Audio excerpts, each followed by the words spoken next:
Once again, the League of Legends esports scene has seen quite a few changes since my last video on the topic. As time goes on, officials in the scene come together and think about how they can change things up to make things seem more fresh and exciting to fans. This is one thing that is unique to the League of Legends scene compared to traditional sports. For the most part, you very rarely see a league like the NBA or the NFL change its format. However, League of Legends and esports as a whole are different. This video will be covering the significant changes this year, specifically regional format changes, the dissolvement of a league known as the OPL, and how the pandemic is affecting the scene. This year, there are many big changes happening to many of the different major leagues around the globe. This video will not cover every single one in depth, for the sake of keeping this video to a reasonable length. If you would like a more in-depth piece of content on any of the regions, please let me know in the comment section below, and I'll see what I can do, granted there is enough demand. Starting with the league I'm personally most invested in, the North American LCS. Recently, this league went through a rebrand similar to the LECs last year in Europe. There is a new logo, and more importantly, a new format. First off, the old format of spring and summer split is no more. Instead, there is a new tournament to kick off the year, lasting from January 15th until January 31st. The graphic on screen now shows the exact format of this. In short, the top 2 teams from the previous year's draft will select their group's opponents.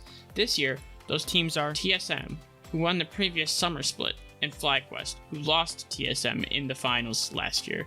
Again, just as a reminder, there will be no more summer split as it was known as in the previous years.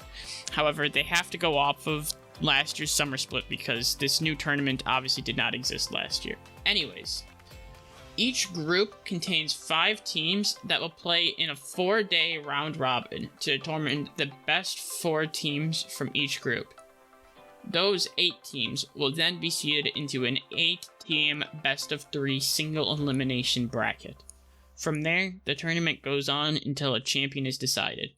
The winner of this tournament, known as Lock-In, will be presented with a $150,000 cash prize and an additional $50,000 going to a charity of their choice. And additionally, will get side selection for Game 5 of the regular season anytime it is needed. The regular season of LCS is going to look very different as well. As opposed to prior years where games would be played at the LCS studios, officials have decided it would be safer to keep the matches online due to the pandemic. There will now be 5 games a day, on Friday, Saturday, and Sunday. Similar to previous years, the season will be split into 2 parts. However, spring and summer regular season records will be combined, and seed the end of summer LCS Championship.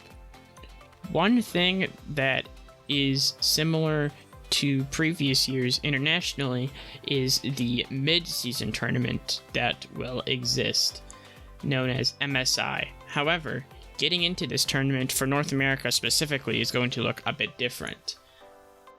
From March 20th to April 11th, North America hosts the MidSeason Showdown, which contains the top 6 teams from the spring portion of the year, and puts them in a double elimination bracket.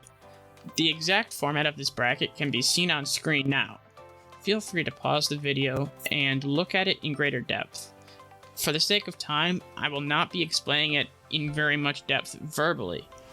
However, if you have any questions, please use the comment section below, and I will do my best to answer them.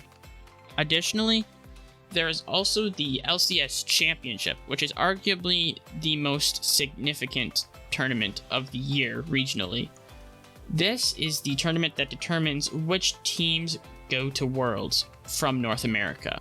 I will show the bracket for this on screen now, and once again, will not be explaining it verbally. Feel free to comment below if you have any questions, but for the most part, it should be fairly self-explanatory. The changes of a different league also directly affected the North American LCS, specifically the OPL. The OPL was the Oceania Pro League.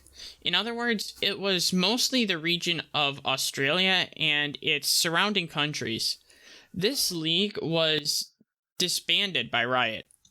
And Riot themselves said that the OPL has not met our goals for the league, and we do not believe that the market is currently able to support the league in its current form. This meant that tons of talent was suddenly out of a job, and there was a ton of players that were suddenly looking for teams. Therefore, Riot made the decision to let LCS teams pick up OPL players and not have them take up an import slot. This is a big deal and something that I have not covered in much depth previously. North America is the major league that uses imported players the most, to a point where Riot at one point decided to put a limit on how many imports a team could have. By imports, of course, I mean players from regions other than North America. Therefore, OPL players not taking up one of the limited 3 import slots is a pretty big deal.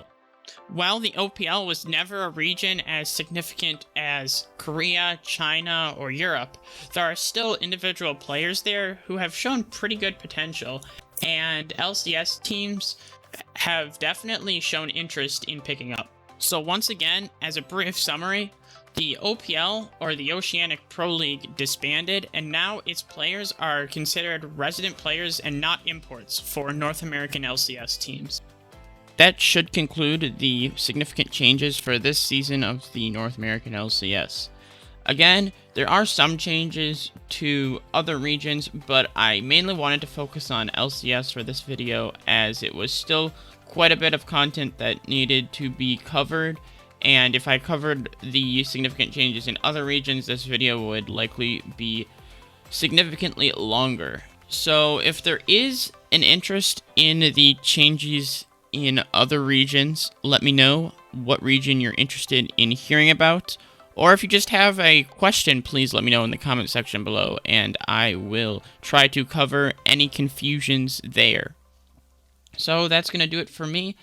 As always, thank you so much for watching this. I hope that I helped you and potentially brought some new people to the League of Legends esports scene. And I hope that you have a good time watching this year of League of Legends.